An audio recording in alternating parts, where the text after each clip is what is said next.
Hello दोस्तों, कैसे हैं आप सब। स्वागत है आप सभी का कॉमिक वर्ल्ड चैनल पर। तो चलिए दोस्तों, शुरू करते हैं राज कॉमिक्स में तिरंगा सीरीज की अगली कॉमिक्स बोलते लिफाफे, जो कि खाली लिफाफे का अगला भाग है। तो चलिए दोस्तों, शुरू करते हैं।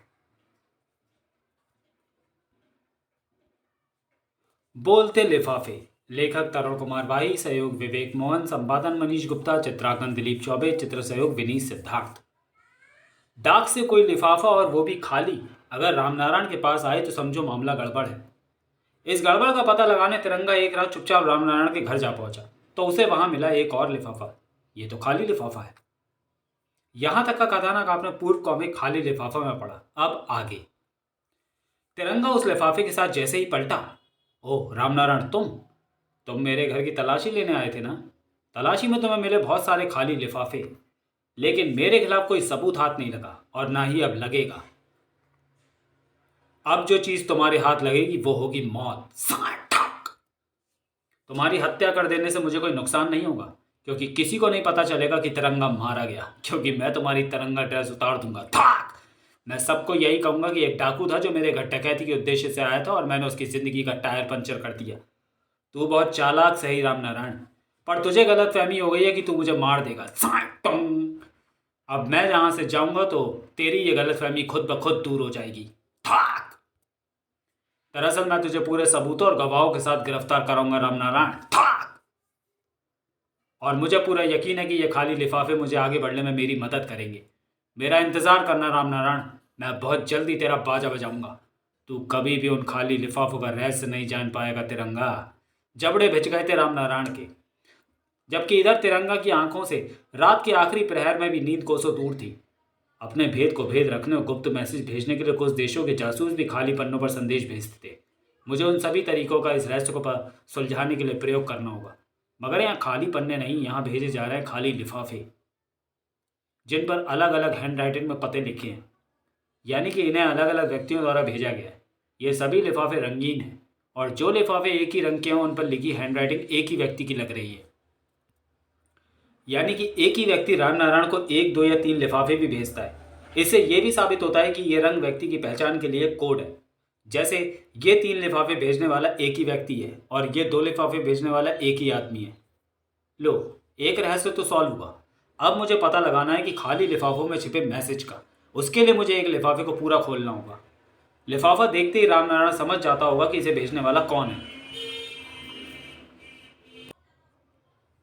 गुप्त मैसेज भेजने के लिए अदृश्य स्याही का प्रयोग किया जाता है। जैसे कच्चा दूध में एक रसायन होता है जो आग की गर्मी पाकर काला पड़ जाता है। अगर इस कागज पर कच्चे दूध की स्याही से कोई मैसेज लिखा हुआ होगा तो जब मैं इस कागज को मोमबत्ती की लौ के ऊपर से बार बार गुजारूंगा तो इस पर शब्द उभर आएंगे।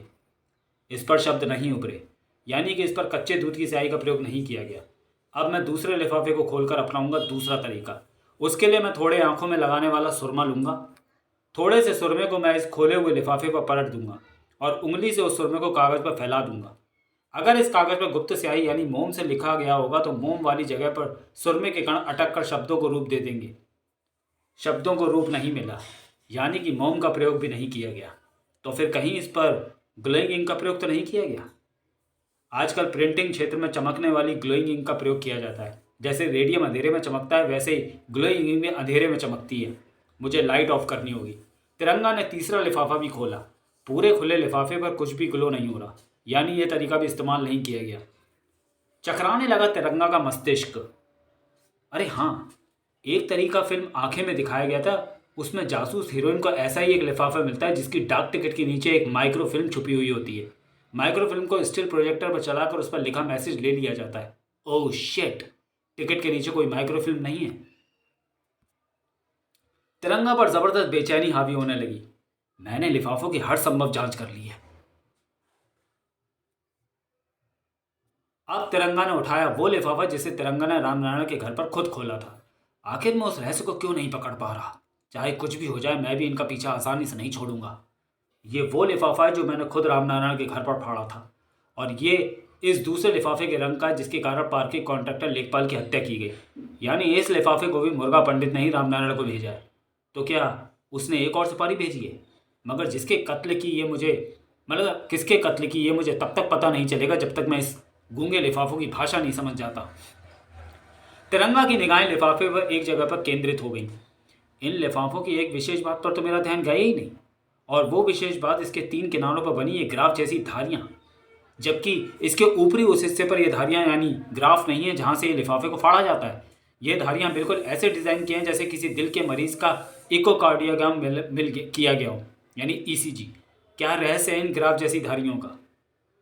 एक झटके से उठ खड़ा हुआ तिरंगा।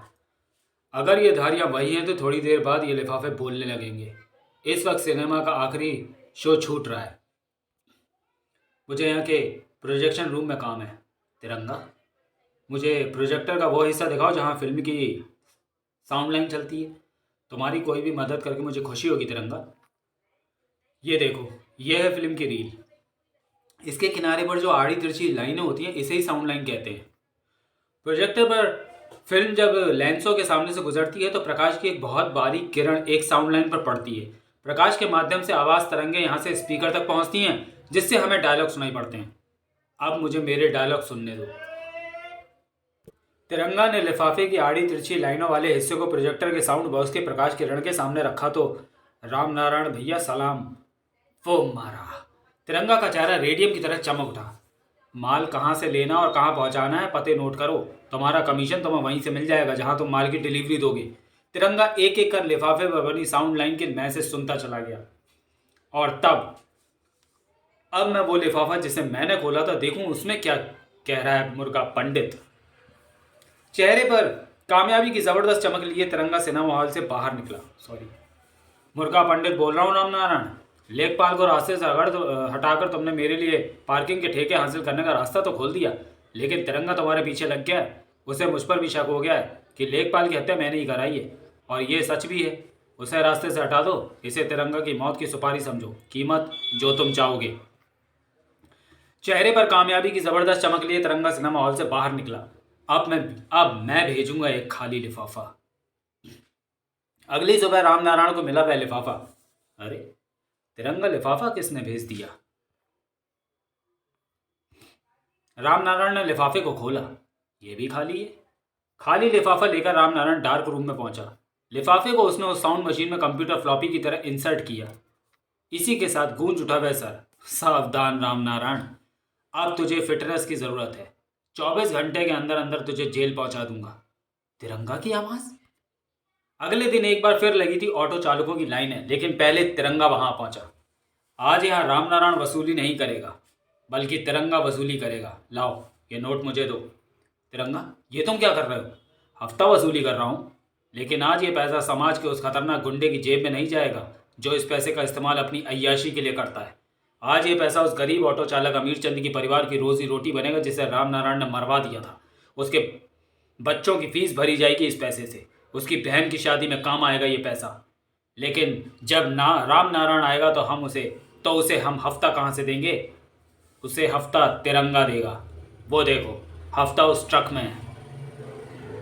ए, तुम उधर मुँह करके क्यों बैठे हो? क्या तुम एक नेक काम के लिए तिरंगा को पैसे नहीं दोगे? तिरंगा ने उसका मुंह जैसे ही अपनी ओर घुमाया कि भौचक्का रह गया। पुतला? ऑटो में चालक की सीट पर चालक के स्थान पर पुतला किसने बैठा दिया? और क्यों? तिरंगा के समस्त जासूसी तंतु एक साथ एक्टिव हो गए। इसमें घड़ी की टिक टिक जैसी आवाज आ रही है। ओह गॉड, टिक टिक। तिरंगा द्वारा वहां से हटने में की गई एक क्षण की देरी उसके परखच्चे भी उस पुतले की तरह उड़ा गई होती। उफ, इसमें तो टाइम बम है। भागो, बम फटा। यह काम निसंदेह राम नारायण का है। अभी भौचक्का सा खड़ा उस दृश्य को देख ही रहा था तिरंगा कि ओह, ये क्या? यह है राम नारायण की अदा। मुझसे दुश्मनी मोल लेने वाला जिंदगी को कहता है विदा। तिरंगा, बचने की तुझे अब ना कोई सूझेगी राह। तेरी मौत के बाद ना मिलेगा मौत का गवाह। यह तिरंगा है हत्यारे, ढूंढ लेता है बचने की ऐसी राह की थाक। दुश्मन भी कह उठते हैं वाह वाह तिरंगा वाह। तिरंगा ने ढाल को एक नौक घुमाकर उसे धार युक्त करने के साथ ही काट डाले अपने बंधन। अब लहराया तिरंगा। इतने गवाह होंगे, इतनी गवाहियां होंगी राम नारायण की थाक कि तेरा धड़ कटघरे में होगा और सिर सलाखों के पीछे। था आई, अब तेरा खेल खत्म करने आ गया है तिरंगा। तिरंगा के स्वागत का पूरा इंतजाम करके आया था राम नारायण। मीटर डाउन कर दो इसका। तिरंगा देश की आन है, बान है, शान है। तिरंगा खत्म नहीं हो सकता, खत्म होगा उसे मिटा देने की कोशिश करने वाला। राम नारायण, तेरे लिए मैं हफ्ता इस ट्रक में लाया था। मारो मारो, उफ। बहुत पॉल्यूशन फैला चुका है ये, इसे जब्त कराकर यमराज की अथॉरिटी में पहुंचा दो।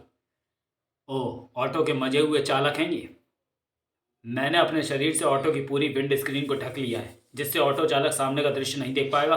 सामने का दृश्य देखने के लिए वो गर्दन बाहर निकाल कर बाहर झांकेगा और उसी वक्त मेरी लात उसे दिन में तारे दिखा देगी। था। और अब मैं इन्हें दिखाऊंगा ऑटो रिक्शा के करतब। इस दौड़ में सिर्फ तिरंगा ही जीतेगा। था था। एक और गया। था। राम नारायण, आज तेरा भापू तिरंगा बजाएगा। आगे से हट जाओ बेवकूफों। था। तिरंगा की निगाहें राम नारायण की ओर उठी। राम नारायण ऑटो में भागने की कोशिश कर रहा है। इसकी इस भाग दौड़ में मैं ज्यादा लंबा नहीं जाने दूंगा।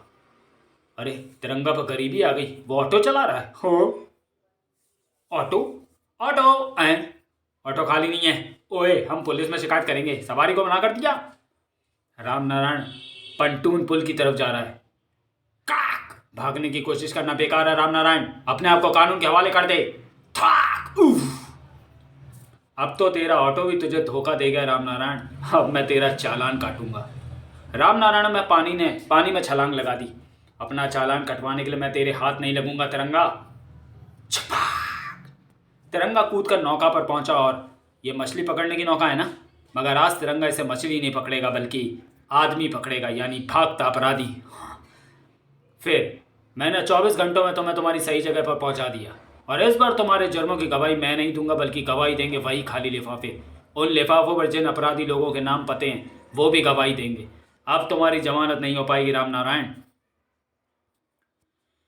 लिफाफों के बयान के बाद बचेगा मुर्गा पंडित भी नहीं, मगर मेरा काम अभी खत्म नहीं हुआ है। मुझे वो पैसा अमीर चंद के परिवार के पास पहुंचाना है जिसे मैंने ऑटो चालकों से इकट्ठा किया है। समाप्त।